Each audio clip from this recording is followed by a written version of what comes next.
Hello, bienvenue sur Artefact, le podcast qui parle de photos, mais aussi de tous les métiers créatifs. Je suis Elisa et je suis super contente de proposer ce format pour tenter de se sentir un peu moins seule dans la vie d'indépendant. L'épisode d'aujourd'hui a été un des premiers épisodes enregistrés, voire le premier, et avec mon invité, Edouard, nous étions à distance, ce qui peut expliquer une petite différence au niveau de la captation du son. Edouard est un ami photographe qui est basé à Cannes, que j'ai rencontré grâce à Instagram, comme beaucoup d'amis photographes. J'ai enregistré cet épisode quand on était en train de parler de la création de nos entreprises, et on s'est vite rendu compte qu'on n'a pas eu du tout les mêmes motivations au début. Tu sais, on parlait tout à l'heure donc du coup du pourquoi, du comment entre guillemets on a créé nos entreprises. Mais moi, ce qui m'intéresserait de savoir, c'est surtout à quel moment tu t'es dit genre vas-y, c'est bon, je vais vivre de ça et je vais créer mon entreprise. Parce que moi, par exemple, tu vois, ça a été tout de suite. C'est-à-dire que quand j'ai pris mon premier appareil photo, je savais que c'était dans la dynamique de gagner ma vie avec et de faire une reconversion. À aucun moment, je me suis dit ah tiens, c'est un plaisir et je vais le faire machin nanana. Et peut-être que si ça marche, j'en ferai un métier, tu vois.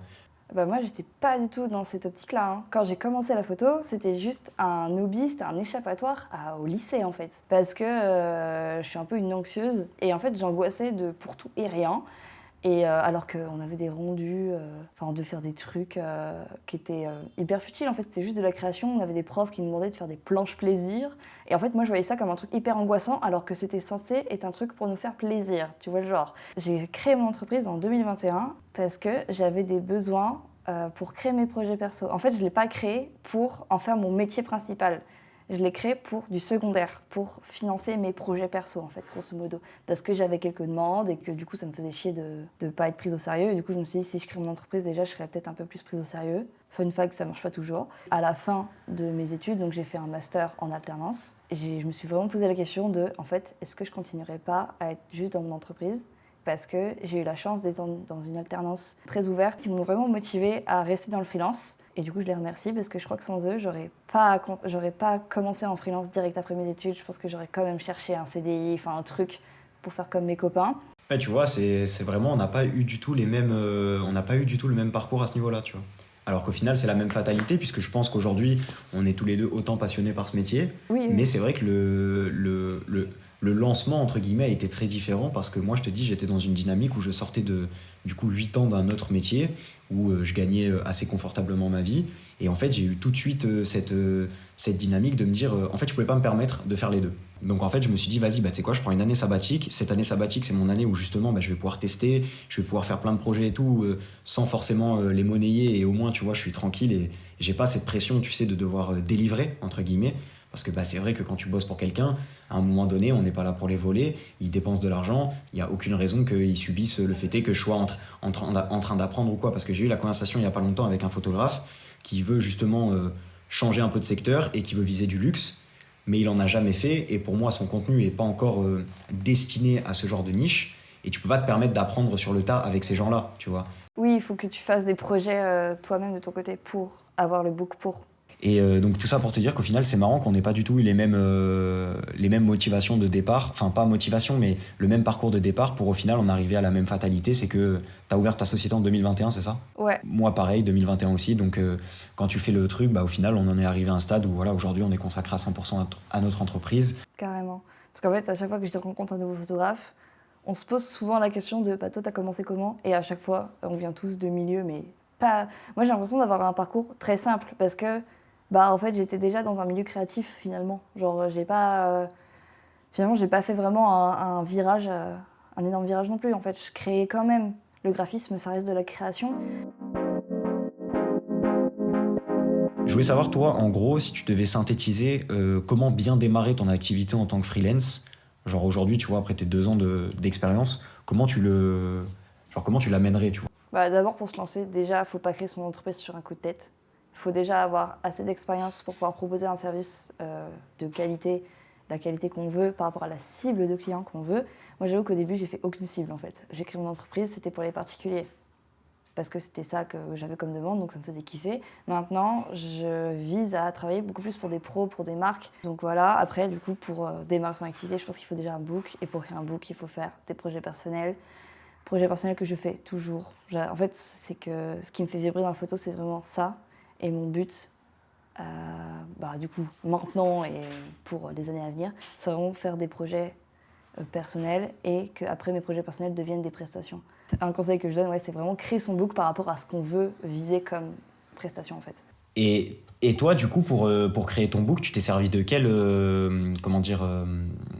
genre, c'est quoi, ça a été quoi ton premier shooting, entre guillemets? À quel moment tu t'es dit, ok, vas-y, là maintenant, ce que je vais faire à partir d'aujourd'hui, il faut vraiment que ça me serve, tu sais, d'un point de vue professionnel. C'est assez récent ça, parce qu'en fait avant j'avais quand même un petit book qui traînait par-ci par-là, j'imprimais mes photos tous les ans, mes petits projets perso, et en fait j'ai commencé à faire des, entre guillemets, des DA, enfin des choses un peu plus recherchées à partir du premier confinement. En fait au premier confinement, vu qu'on était tous enfermés, ce qui me manquait c'était juste créer. Donc pendant le premier confinement, j'ai fait mes premiers moodboards. Moodboards qui du coup, à l'école on nous bassinait pour faire des moodboards, donc du coup pour la photo j'en faisais jamais. Parce que vu que c'était mon hobby, je voulais absolument pas prendre la tête. Et j'ai commencé à faire mes premiers moodboards parce que j'ai eu des idées de lieux, de trucs machin, et j'ai commencé à les démarcher pendant le premier confinement. Et quand on a pu ressortir, c'est à ce moment-là que j'ai fait mes premiers projets où j'avais une modèle et un lieu. Après, au fil des années, ça a augmenté, j'ai pu avoir, je travaille avec des stylistes, des make-up, des choses comme ça. Mais ça, c'est assez récent, c'est depuis l'année dernière. Avant, j'avais juste un lieu et une modèle, et c'était déjà pas mal niveau organisation. Et c'est à partir de ce moment-là où les projets que je faisais étaient un petit peu plus poussés que ce que je faisais avant, donc je les ai inclus dans un book que j'ai commencé à faire sur InDesign. Donc j'ai commencé à créer des vrais trucs et finalement en fait le fait de faire des projets qui reflètent ce que je veux viser comme prestation, c'est hyper récent, ça date de cette année que j'ai commencé à réfléchir à ça. Par exemple cette année j'ai commencé à faire du set design et en fait j'adore faire ça, mais pour pouvoir espérer avoir plus de jobs dans ce domaine-là, il faut que j'ai des photos dans mon book qui reflètent ce que j'aimerais qu'on me propose comme job. Donc, je fais des projets personnels dans ce domaine, avec des gens adorables qui du coup acceptent mes projets, des set designers, des floral designers, des stylistes. Enfin, c'est vraiment génial de travailler avec d'autres créatifs en fait, et on apprend beaucoup, on apprend énormément des expériences des autres en fait. T'es jamais déçu de ce que tu fais? Genre dans ton processus de création, tu fais ton shooting, donc on part du principe que voilà, t'organises ton shooting, tu trouves ta modèle, tu trouves ta MUA, tu trouves ton lieu, tout ce que tu veux. Tu fais ton shooting, t'es super contente du moment, sur le moment, les photos, l'expérience, tout se passe super bien. T'arrives chez toi, tu mets tout dans ton ordinateur, et là, grosse claque. Ça t'arrive jamais ça? Alors, ça m'arrive pas grosse claque quand je retouche les photos, mais c'est à force de les voir. En fait, il y a vraiment un côté où je me lasse.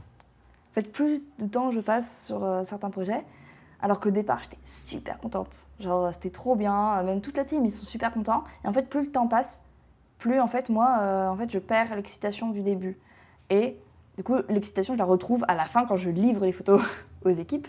Et du coup, je me dis, ah ok, bon, j'ai pas travaillé pour rien. Parce que des fois, en fait, il y a des projets où j'oublie de les poster. Et en fait, je me rends compte que l'équipe, elle l'aimait bien, parce qu'en fait, ils l'ont partagé aussi de leur côté, tu vois. Mais c'est juste que c'est moi, je me lasse. C'est con, hein. C'est pour ça que je veux en faire plein, enfin que j'en faisais plein avant. C'est parce qu'en fait, je me lassais très vite.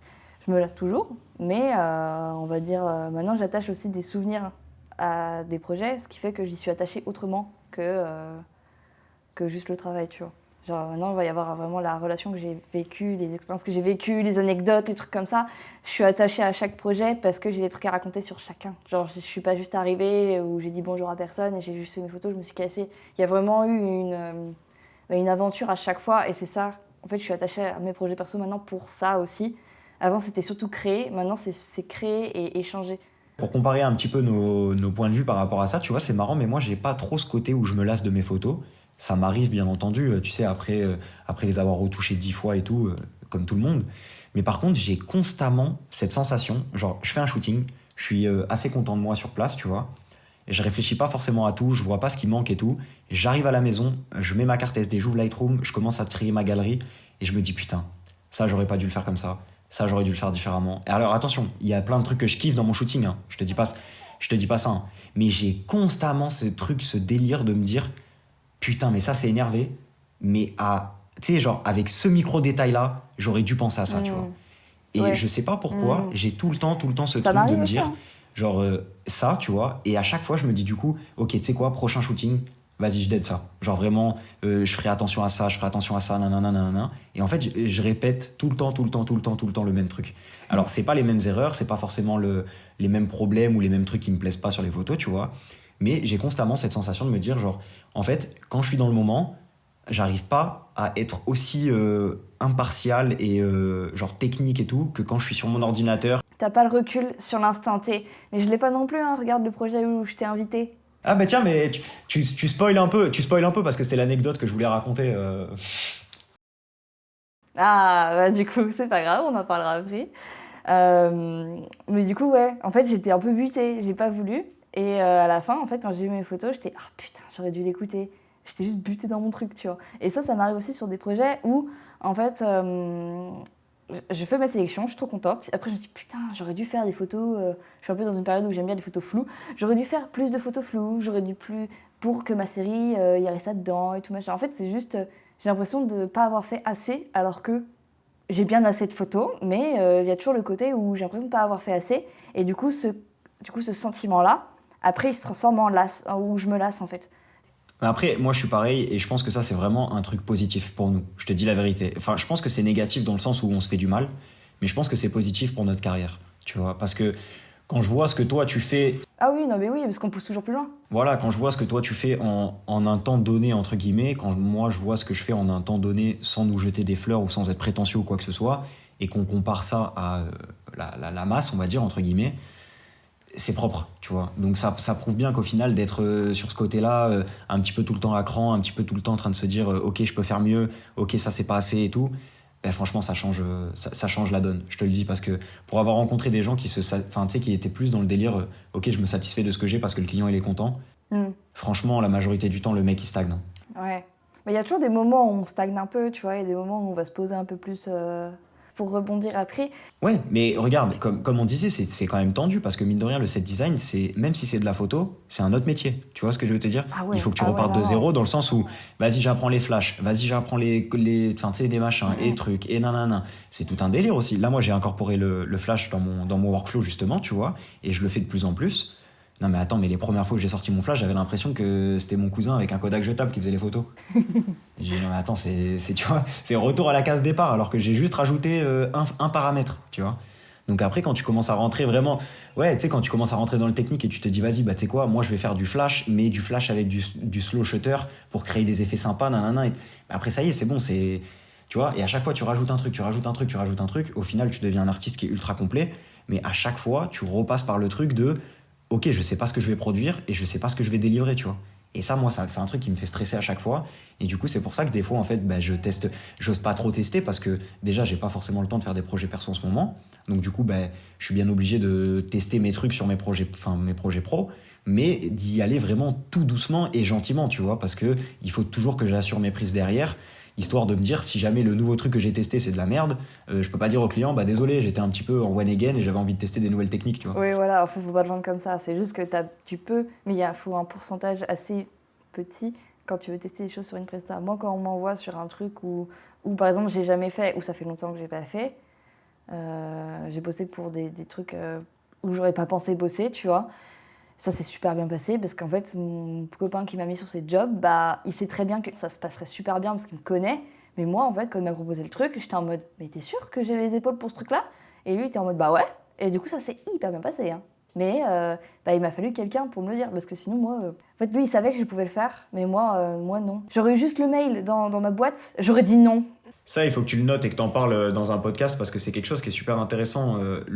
À quel point le soutien et le point de vue des gens qui nous entourent, qu'ils soient créatifs ou non, ça peut aider de malade mental dans une carrière à un artiste. Parce que moi, c'est pareil, hein, j'ai certains de mes potes, s'ils m'avaient pas poussé à aller démarcher des gens, à aller faire certains contrats et tout, en me cassant les couilles, en me disant mais regarde les photos que tu fais, s'il te plaît, je l'aurais jamais fait, tu vois. Exemple même des photos du Grand Prix de Monaco, tu vois. Genre moi à la base j'idolâtrais entre guillemets un photographe qui s'appelle Cédou pour ceux qui veulent aller regarder, qui est très très fort et qui du coup représente Louis Vuitton pour le Grand Prix de Formule 1 à Monaco. Et genre j'adorais ses photos mais en mode pour moi c'était un truc inatteignable, tu vois. Et au final avec des amis en commun on s'est rencontrés et on a pu en discuter et tout, et quand je lui ai montré mes photos il m'a dit mais c'est ouf que t'aies pas encore l'accès, tu vois. Et t'as vu, si ce mec-là, il me dit pas ça, mais moi, jamais de la vie, je me dis, ok, ça va, j'ai le niveau pour commencer à faire les démarches et machin, et nanana, tu vois. Je me dis à quoi ça sert, de toute façon, on va me le refuser, tout le monde fait la même chose que moi. Alors qu'en fait, pas du tout, tu vois. Mais ça, nous, comme on est tellement la tête dedans, on s'en rend pas forcément compte. Donc c'est super important d'avoir, mine de rien, un entourage qui te pousse et qui te dit, voilà. Et à contrario, aussi super important d'avoir un entourage qui te dit, frérot, ce que tu fais, c'est pas ouf. Oui, voilà, à dire non, ça c'est bizarre. Moi, ma mère, c'est déjà arrivé que sur un projet perso, alors que moi j'adore, hein, elle me dise ah, Elisa, j'aime un peu moins. Du coup, je lui dis c'est pas grave, t'as le droit de moins aimer. Nous, on adore, Voilà, mais voilà, toi, t'as le droit de mais moins aimer. Et du coup, j'ai apprécié bien sûr. dans le sens où, bah, du coup, je sais qu'elle me dit pas qu'elle aime mes photos parce que je suis sa fille, juste parce que bah là, elle aimait moi. Donc ça, c'est super important aussi d'avoir le retour de gens lambda, parce que comme on disait tout à l'heure, nous, on est là quand même pour au final créer du contenu pour eux, mine de rien, tu vois. Enfin, moi, je sais que je crée pas du contenu pour des photographes, en tout cas. Ouais. Pour terminer, moi je voulais juste raconter l'anecdote qui est en fait au final l'anecdote de notre rencontre, Oui. tu vois. Oui. Donc déjà il faut savoir que tout est parti de moi qui t'ai harcelé un petit peu sur les réseaux sociaux parce Mais que non. je trouvais ton contenu et ton travail avec les animaux genre vraiment très stylé. Moi je crois que je t'ai connu sur le projet des girafes. Ça fait plus de 3 ans que je l'ai fait ce projet. Ça fait partie des premiers projets photos que j'ai croisés de toi en tout cas, Ok. sûr à 2000%. Très très sympa, tu vois. Et j'étais pas forcément fan de la retouche et tout, mais en fait j'étais super fan de comment t'avais amené l'univers et comment t'avais réussi à collaborer à la fois avec un animal sauvage et un modèle. Et genre ça pour moi c'était un niveau tu sais, de gestion d'un shooting qui était genre costaud déjà, tu vois. Parce qu'il y a tellement de paramètres à gérer, faut y arriver à créer des belles images dans ces conditions-là. Et on a discuté, on s'est trop bien entendu, en vrai bon feeling. Et quand j'étais sur Paris, bah, du coup tu m'as proposé de t'accompagner pour ton projet des carpes koi là. Super projet d'ailleurs, c'était super cool. Il faisait moins 30, c'était magnifique, j'étais content de pas être dans l'eau, je t'avoue. Oui, voilà. Désolée, Clara. Et je me rappelle du coup qu'on avait eu cette petite conversation au bord de l'étang où j'avais un filtre CPL, donc tu sais le fameux filtre qui permet de gommer les Oui. réflexions. Et où toi t'en avais un aussi, et tu m'expliquais qu'en fait t'avais peur de le mettre parce qu'il était resté bloqué un jour sur ton objectif et que t'arrivais plus à l'enlever. Et pas qu'un jour. Hein. Et du coup, tu m'as dit non, mais t'inquiète, de toute façon, Photoshop et tout, ça passe pour les réflexions sur l'eau. Et du coup, voilà, bah, au final, moi j'ai mis le mien. Ma photo était retouchée Photoshop après 3 heures de travail juste avec le fil sur l'objectif. Donc je pense que tu te rappelleras de t'en servir maintenant quand t'as des réflexions quelque part. Maintenant, je m'en sers un peu plus dans du set design quand j'ai du verre à prendre en photo, tu sais, les reflets du verre. Ouais, bien sûr. J'arrive à le mettre, le même, et je le visse pas très fort parce que j'ai toujours peur qu'il reste bloqué. Après, t'as vu qu'il faut le tourner aussi pour l'adapter. Genre, il y a un côté qui gomme les réflexions et un. Ouais, t'as capté. Je t'apprends rien de toute façon. Je le serre un petit peu, surtout sur du set, ça va, l'appareil est sur un pied, donc c'est tranquille. J'ai beaucoup regretté en voyant tes photos après, comme quoi, bah, pour avoir le même résultat que moi, toi, bah, t'avais rien à faire alors que moi, j'avais beaucoup de retouches. Je te remercie, du coup, je pense qu'on a terminé là, on a fait le tour de tout ce que je voulais qu'on aborde. Merci d'avoir pas mal drivé quand même, je me suis rendu compte que c'est moi qui me suis fait driver sur ce podcast. Donc bah, c'est plutôt cool. J'ai envie que ce soit un format de discussion, donc pas forcément que ce soit moi qui drive tout le temps. Là, tu vois, tu m'as posé plein de questions auxquelles j'avais pas pensé et c'est super. Moi, ça m'a permis d'approfondir des points que j'avais pas prévu forcément d'approfondir, donc c'est super cool. Et puis voilà, on se retrouve pour un prochain épisode. Salut!